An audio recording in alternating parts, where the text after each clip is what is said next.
Hindi pa man po tuluyan nakakabangon mula sa pananalasa ng habagat, naghahanda na po ang mga residente sa Subic, Zambales para sa Bagyong Paulo. Maging ang lokal na pamahalaan nakabantay na rin sa lagay ng panahon. At mula sa Subic, Zambales, may ulat on the spot si Bam Alegre. Bam?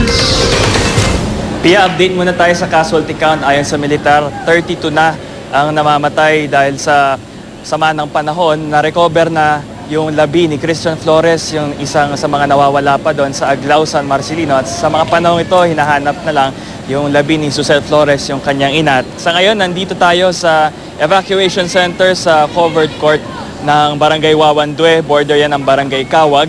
At hindi bababa sa 46 na pamilya ang narito. Yung iba binaha sa mga bahay nila. Yung iba naman umiiwas na lang sa landslide matapos nga ideklara na permanent danger zone ang lugar na yon. Sa ating panahon naman ngayon, hindi gaanong umuulan. Patuloy yung pag-ambon pero hindi pa natin nararanasan yung malakas na buhos na ulan.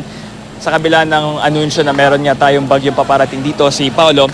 At ngayon pinaghahandaan naman ng lokal na pamahalaan ng pagbisita ni Health Secretary Enrique Ona.